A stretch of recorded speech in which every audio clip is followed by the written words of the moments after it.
Okay, what's up, everybody? Good morning. Welcome to a hump day edition of Morning Scone presented by Brock, the Baton Rouge Orthopedic Clinic, Parrish Construction and Roofing. If you need an orthopedist, you go to Brock. You need a roof, you call Parrish.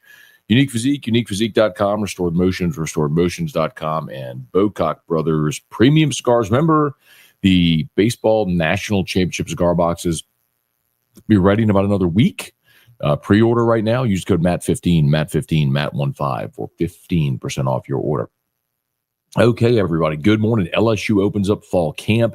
9:45 a.m. is the media availability. We do get to watch the entire practice today. So I'm very excited about that. Brian Kelly has given us tremendous access since he's been the coach.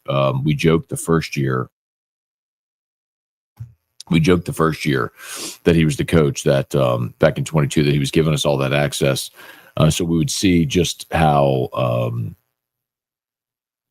far the team had to go. But they ended up, of course, winning the West that year. Jaden, was really good. Beat upset Alabama, all that stuff. But Kelly's continued to give us a lot of access. So we'll be there for the full practice today. It is expected to be outdoors, so sometimes they're indoors, sometimes they're outdoor. But 9:45 is our media availability, and shortly thereafter we'll give you practice updates and all that sort of stuff. So I plan on doing a special Locked On practice report. So if you're not subscribed to Locked On LSU, you can expect that maybe sometime around noonish, I guess, depending on when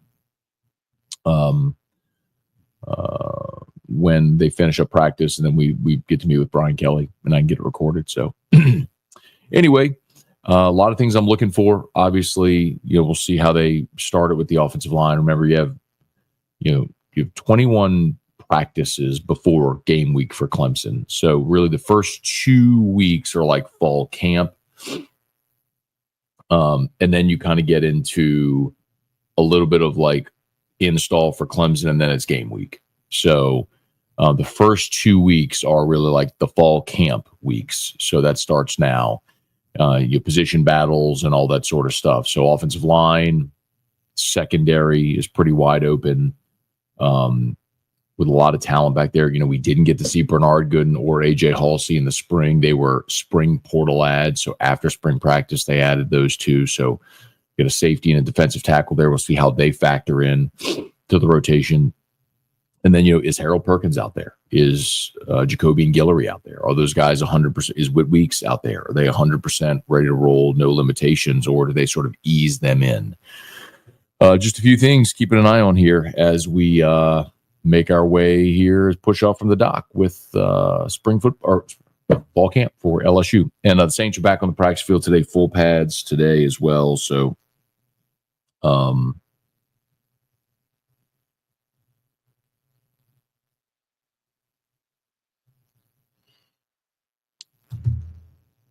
okay.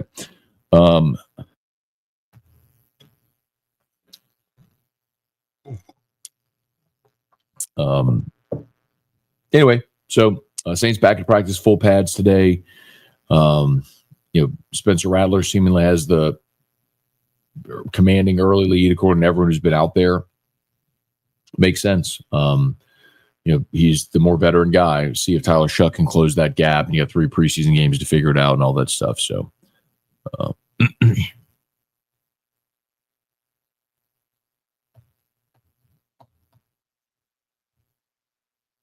all right, we'll say some good mornings here. Hey, Christian, good morning. Rooney, good morning. Thomas, what's up? Good morning. Adam, Brian, good morning, everybody. Good to see everybody here. Christian, home day. Oh, Thomas, we're getting to it. Fear not. It's coming, Dale. Hey, Dane, good morning. Ready for some football. Mark Allen, 8:30 is almost here. Bubba Smith, good morning. Brant, good morning. Been a minute. Do you agree with me in saying the hype going into Bama, Texas, UGA is skewed? They all have unproven quarterbacks. Maybe they all get benefits of the doubt because of their history. Maybe, Brant, it's because it's been a minute. You haven't heard me talk about it. But, I think it's all I think they all have serious questions. I think they all have very talented rosters, but it's very fair to ask questions because of the quarterback. I do think they get the benefit of the doubt because of the brand.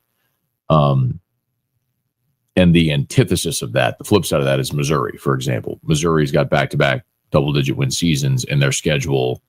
I'm pretty certain I could play quarterback for Missouri this year and we could win 10 games or 9 games. So I think, yes, I think Bama, Texas, Georgia are all getting benefit of the doubt because of their brand. I think they all have questions because of uncertainty at quarterback. But Georgia even more so. Like Georgia last year, Georgia was 15th in the SEC in rushing, and they were uncharacteristically porous on defense, and they lose 3 first-round picks off that defense. And how many starters in total?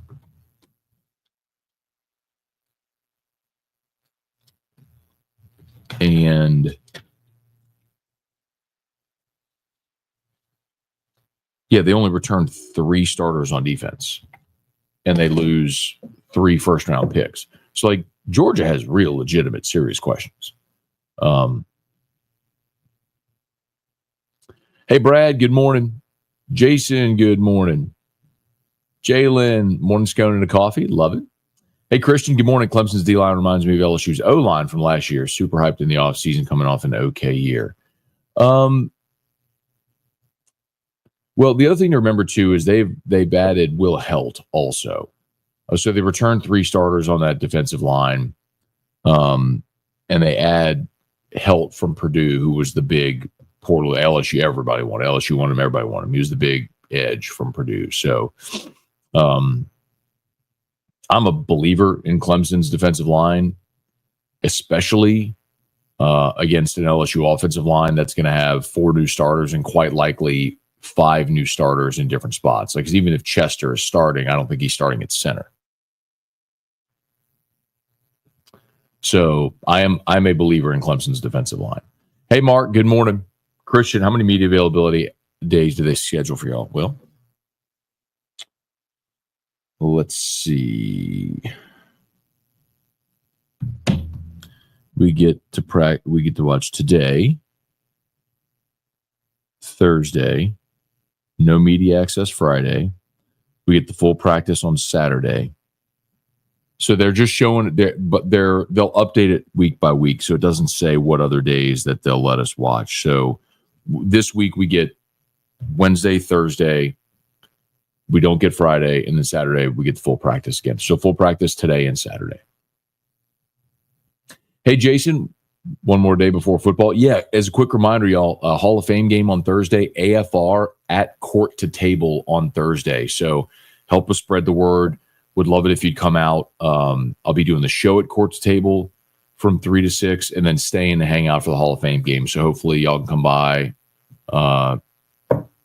drink a Bud Light, have some great food, watch the game, and see Court's Table for the first time if you haven't yet. Really is an awesome spot. Even if you just pop in and grab a beer, maybe get a quick bite and pop out. Or if you want to come stay and watch the whole game, that'd be great. But we'll be there on Thursday. Hey, Maurice, if Perk and Witt are 100%, they're going to have a great season. I completely agree. Completely agree. Brad, do you think Ed or Chizik was a works coach to win a championship? Ed, Gene Chizik, at least was a really good defensive coordinator. Like, he was known for being good on one side of the ball. Ed wasn't ever even a coordinator. And both, it's interesting the similarities because both had transcendent talents at quarterback. Chizik won it, of course, with Cam Newton, and Ed with Joe Burrow. And then right after that, it just fell off a cliff. So, suck it down. Crank it up, Scone. Chris Lott, morning, Matt. How's Drew been? What do you think a dream scenario for the Saints this season is?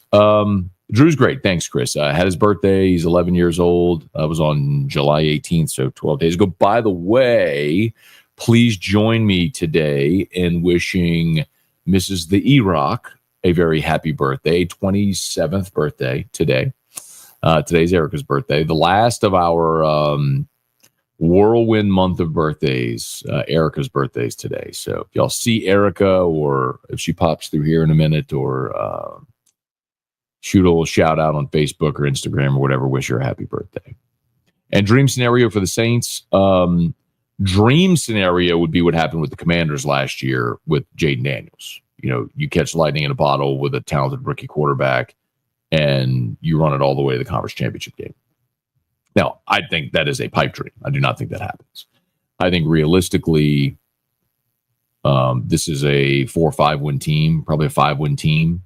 I think the realistic ceiling for them is 7. Floor would be 1 or 2. I don't think that happens. I think they're probably a 5-win team. But I've said it. I'm going to be honest with this. I'm not going to be yell and scream about the Saints this year during the season, because I am less concerned about the results this year and more concerned about building the foundation for the future. I've given you the example of the Bengals. They were a 1-win team when Zach Taylor got there. They draft Joe Burrow. They win 4 games the first year under Burrow. The second year with Burrow, boom, they're in the Super Bowl. So it was a build, right? And that's where you are as an organization, man. You've got, you got a rookie left tackle, a second-year player at right tackle. You're trying out Trevor Penning at guard. You don't have a single quarterback on your roster that's won an NFL start. Your cornerbacks are Kool-Aid McKinstry and question mark, maybe Quincy Riley. So maybe a first and second year player at cornerback. You are just, really, really, really unproven and young. And, this year is going to be more about laying the foundation for the future. Hey, Quentin, good morning. Dad, good morning. Austin Kidder, morning, Matt. My brother and I locked in plans to go to the Clemson game. All right, man. I really hope that you get to go watch them win. I will be watching from my couch. Brunel, good morning. Matt and the Rolling Sconers, love it. Hey, Jacob, good morning. Jay, happy birthday, you rock. Our post, the like, yeah, thank you so much. Appreciate that. Please smash that like button if you're on YouTube. Facebook, like the page, share the post. Thank you so much, man. Appreciate it. I'll make sure that she knows and she sees all the happy birthdays. Hopefully Dale is watching. Parish Construction and Roofing. At Parish, we've got you covered. From the top of your roof, all the way down. Parish Construction and Roofing. Parish built. Parish built. Parish built. From your hometown. ParishBuilt.com. All right. Remember, if you need an orthopedic, go to Brock. You need a roof, you give us a shout at Parish. Brock with the After Hours Clinic, nights and weekends. You can always bypass the ER. And with Parish, we can give you that free, no obligation roofing inspection. Super easy. Give us a shout. Go to the website, fill out the form. We'll be in touch. You don't even have to be home. It's literally just permission for someone to be on your roof, to walk it, mark it, chalk it, and we will give you a free, full, comprehensive inspection report with photos and descriptions of everything. And even if there's nothing wrong with your roof, great. You have a report so that the next time a storm comes, if there is something, you can cross-check it for your insurance company. Say, look, this was the report we had done July the 30th, and this is August 18th. Clearly, the damage was traced to this storm, right? Anyway, that's why you should always get your roof inspection. Hey, Donovan, what's your ceiling for LSU football? Well, the ceiling is national championship. I mean, you've got a fifth-year senior quarterback. You went and bought the most talented roster you could buy. You get in the playoff, you win the national championship. That's a ceiling. And it's doable for this team. It's very doable. I'm not sitting there telling you I'm predicting. It's very hard for me to predict any team to win the national championship because we don't know what the playoff looks like. And there's nobody has any control over seeding. Like, it's just the people in that room that seed the field. So we have no way of knowing what those people will do to put together a playoff field. Like, what if LSU beats Alabama in Tuscaloosa and then they have to play them again? It's the same situation as Oregon and Ohio State. Oregon was the best team in the country. They were undefeated. They were the 1 seed. And they get a crappy draw and end up having to play Ohio State again, and they get skull drugged. It sucks. So it's impossible, I think, to try to project a champion when you don't know what the field looks like. I mean, if there was one team that was just so far and away better than everybody else, you could maybe confidently make that prediction. It's hard to do that on a year like this. So, but ceiling is winning a championship.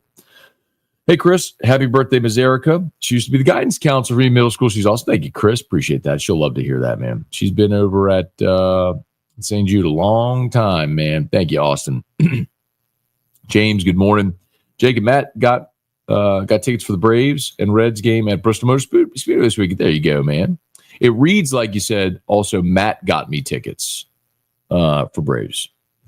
It makes it sound like I got you the tickets.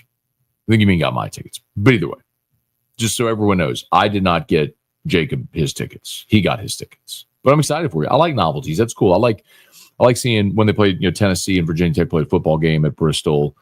Sometimes see football games in baseball stadiums, the NHL games, the Winter Classic, the hockey game they play outdoors in football stadiums. I think that's cool. I like those novelties. That's really cool. Hey, Brant. Everybody up here in Knoxville asked me, is LSU going to be anything? I've said playoffs should be very attainable. Then I say, you just worry about your Vols going 8-4. That may happen this year for Tennessee. You lose Dylan Sampson, the SEC Player of the Year from a season ago. Obviously, no Nico, so you have turnover at quarterback.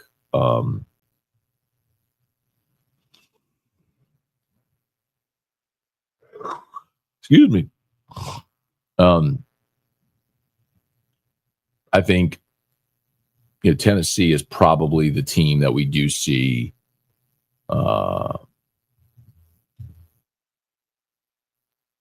backslide from the playoff a year ago.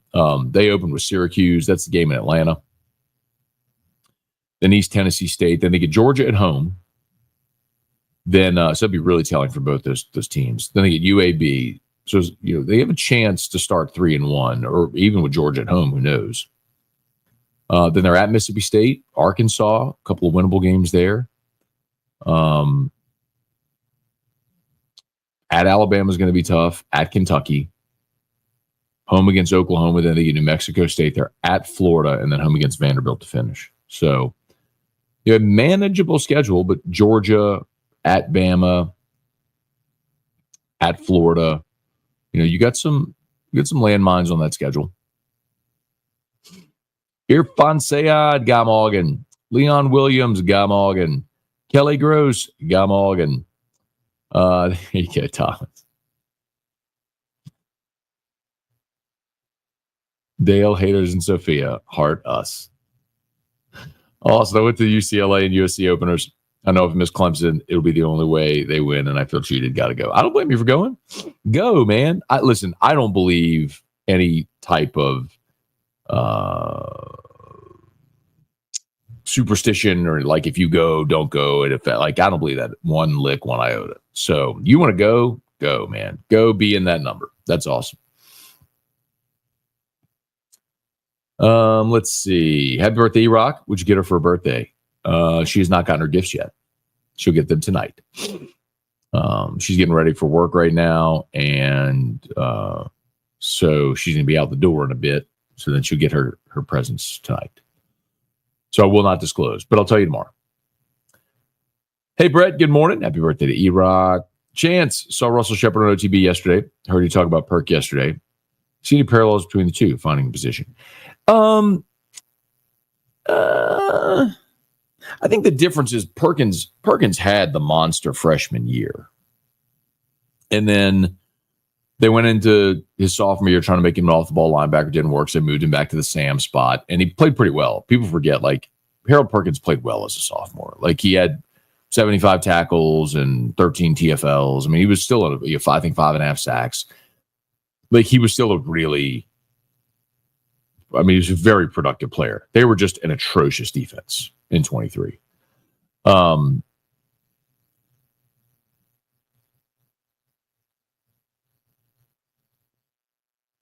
Shep, his freshman year was effectively wasted because they were committed to letting him try to be a quarterback as they recruited him.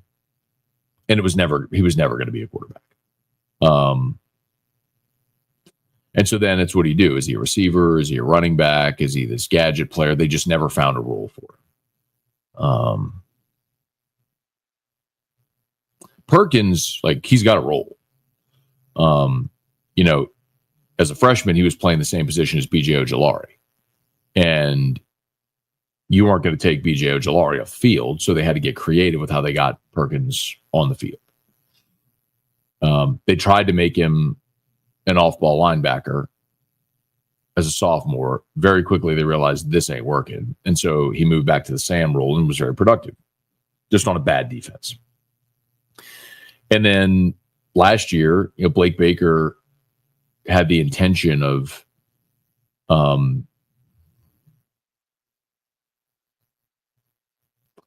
played this on AFR. I also played this on Locked On.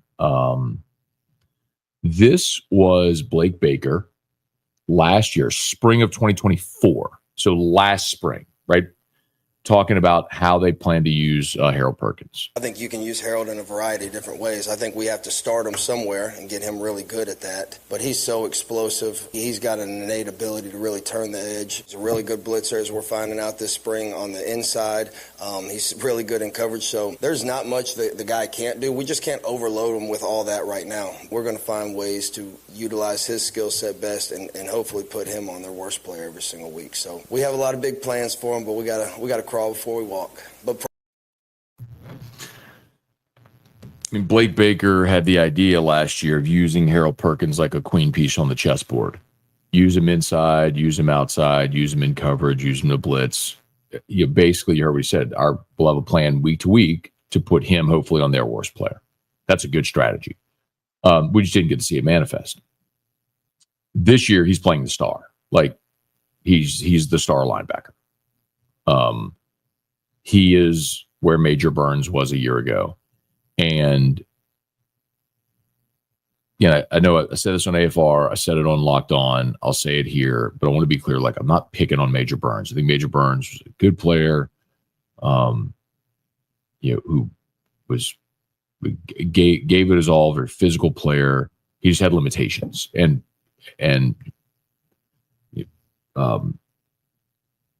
Major Burns was among your starters on either side of the ball. Major Burns and Jordan Gilbert were your two lowest graded starters a year ago.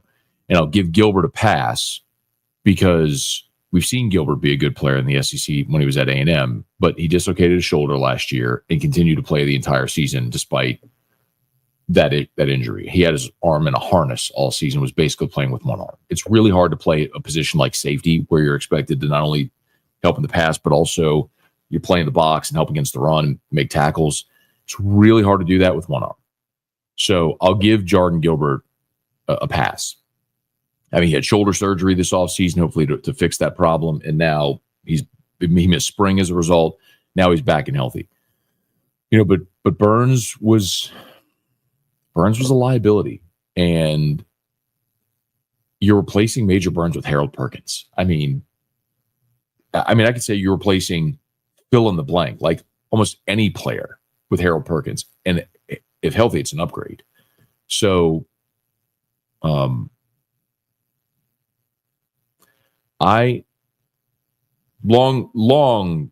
way of, I don't even know if I'm answering your question, Chance. I mean, I know you asked about, do you see similarities with Perkins and Shepard?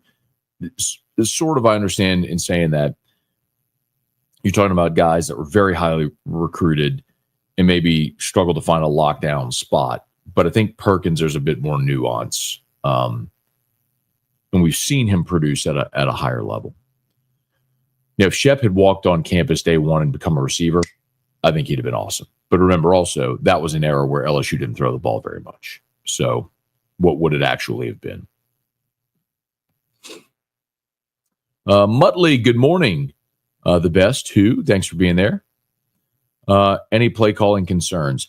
I don't know that I would say play calling concerns. I actually, another storyline we probably haven't talked enough about is Joe Sloan, going into year 2 as the play caller and how he develops and evolves in this offense. So I think the thing that I will be most interested in seeing with Sloan this year, as opposed to last year, is the creativity in the run game.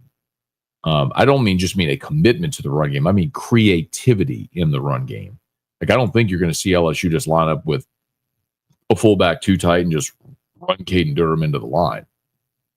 I mean, we saw zone reads that were actually truly quarterback keepers out of a zone read formation in spring where Nuss kept it. We saw formations where Aaron Anderson and Xavier Thomas both lined up in the backfield, offset from Nussmeier, and crossed at the snap of the football. Seen jet sweeps with Thomas, Berry, and Brown, Anderson. I mean, and then you've got all the running backs as well. I think. I mean,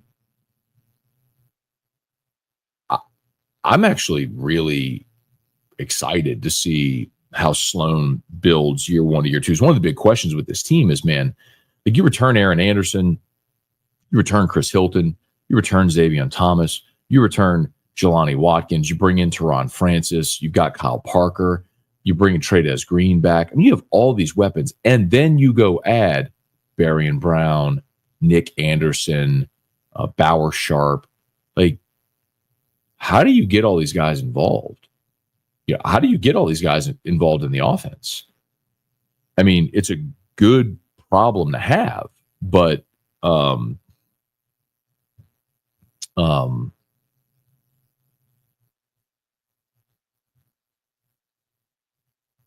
I think that's going to be fascinating to watch, how they work to get all those guys. That's the creativity that I think Sloan's going to need. Hey, Janet, good morning. Do you know if baseball has a video coming about the season like 2023? Walk it off. I don't know. And I don't. If I'm not mistaken, is Walk It Off, is that like what? Did the SEC Network do that, or was that the YouTube video? Because I know there was somebody that produced. Because someone mentioned to me that whoever produced that video, the YouTube thing, used a lot of my clips in it. Which I never watched it, by the way, but candidly, because I was a little ticked off that they used it without permission. And I totally would have granted permission to use the clips, but it's actually illegal. You can't use other people's content. I mean, it's copyright. I mean, you can't use other people's content without their permission. I'm in this new thing that's about to happen. It's like a Netflix deal with LSU, and I think it's the LSU South Carolina game or something like that.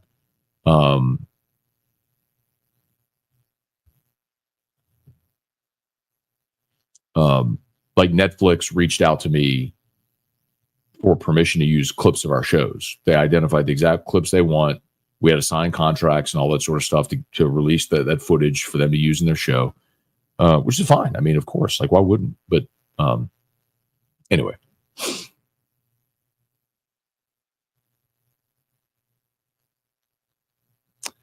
Hey, Brian, good morning from Chicago. Went back to work finally. Brian, that's quicker than expected, huh, man? That's awesome news, man. I'm glad to see that. Glad to see you on the mend. Glad you jumped on here. And glad to see you back at work, man. Let us know if you need anything. Keep us up to date on your progress, man. Give us a health update. So Brian had quadruple bypass over the summer, and was supposed to be out of work. I think he told us for 6 months, but back at work. I'm glad to see that, man. Thanks for checking in, Brian. Hey, David, good morning. Jerry, Matt, last time when you broke down the depth chart, you did mention Juwan Johnson. You don't think they'll use him to help score short yardage as quarterbacks. That's a good point, Jerry. And I think they'll have a package. It's fair to mention that. I mean, he did move. He has moved to quarterback. That's another one, right? If you want to talk about getting guys involved. And we did see in the spring scrimmage, I mean, they ran a play where Nuss flexed out to the left. Juwan Johnson took a direct snap and scored. And I have no problem with that, by the way. I mean, you're talking about a guy that scored more touchdowns in the history of Louisiana high school football than any player. He has a knack of knowing what to do with football in his hands. I think the question, though, is if you get down inside the 10, do you really want to take the football out of Nussmeier's hands? Like, maybe I'm okay giving that a try against Louisiana Tech or Southeastern. Maybe not against Clemson. But who knows? We'll see. Bailey, when you did the tribute to the Cubs player in AFR, I was scrubbing the live on YouTube and thought, Terry, no. Ryan is very much alive. Saw him yesterday at the parish office, very much alive. We're talking about Ryan Sandberg, R-Y-N-E, Ryan Sandberg. Ryan Sandberg was my first favorite player.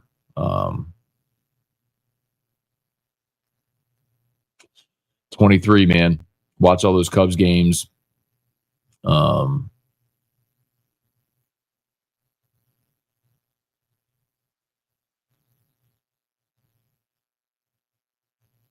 He had a long cancer battle.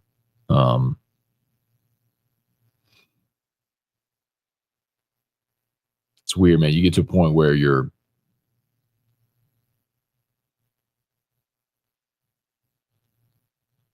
everybody experiences, right? You live long enough and, you just experience loss. Not that I knew Ryan Sandberg or anything, but it's like you have childhood heroes. So like Ryan Sandberg, and I'll tell you, like, ask my parents, like they will tell you as a child, Ryan Sandberg and Dalton Hilliard were my two. Dalton I'm not old enough to watch Dalton with LSU, but Dalton Hilliard with the Saints was like my first favorite football player, and Ryan Sandberg was my first favorite baseball player.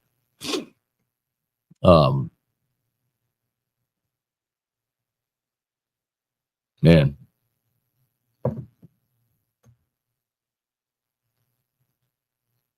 Hulk Hogan this week. Wild. Chance saw Jack Pyburn on a pod yesterday. Now bullish on LSU's defense. Love his attitude. He's awesome. If you missed Jack Pyburn, we talked to him on AFR whenever he signed with LSU. He was freaking outstanding.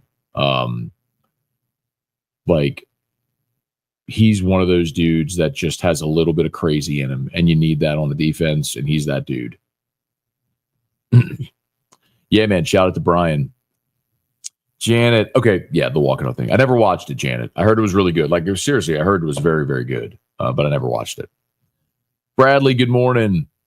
Chance, do you think LSU football could put together the fastest 4x100 team in college football?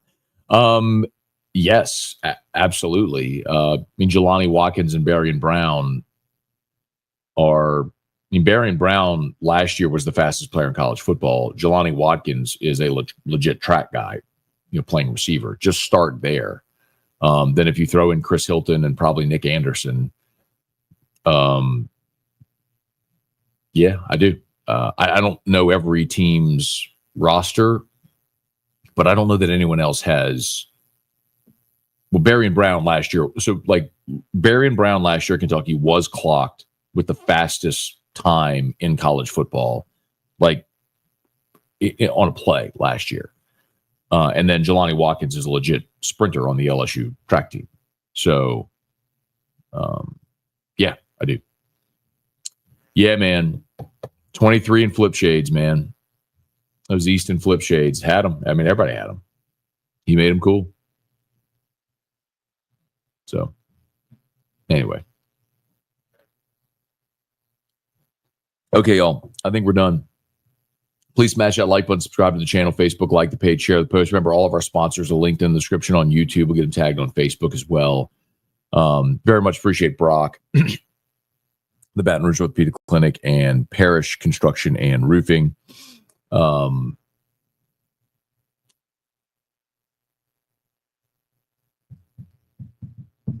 Need an orthopedic, go to Brock. You need a roof, call Parrish. Remember, Unique Physique, uniquephysique.com. That's GLP-1 meds, semaglutide, tirzepatide, the weight loss shots here so much about. If you want to learn more, remember they can ship your medicine anywhere in the country. Lowest prices, never any contracts. You do the whole thing over telemeds. You don't even need to go in the office. So if you're watching from somewhere else, no worries. You can still use Unique Physique, uniquephysique.com. And Restored Motions, restoredmotions.com. Book a session with Crystal Poche. You'll be glad you did. Okay, y'all have an awesome day. Oh, wait. Oh, nope, it's Drew. Drew's up. Hi, baby. Oh, do you want to come say hi to Dad show? You want to come say hi to Dad show first? No. Let's say hi to Dad show first, and then you can get the iPad. Oh, my baby. Hi, my baby. Hey, you want to tell everybody? I know you're so tired. You turn off that light so it's too bright in your face. Hey, you want to tell everybody? Today's Wednesday. Whose birthday is today? Mommy. What did we say to Mommy? Happy birthday, Mommy. Okay. Now get the iPad. Okay, now get the iPad. Daddy will come. Okay, y'all. Have an awesome day.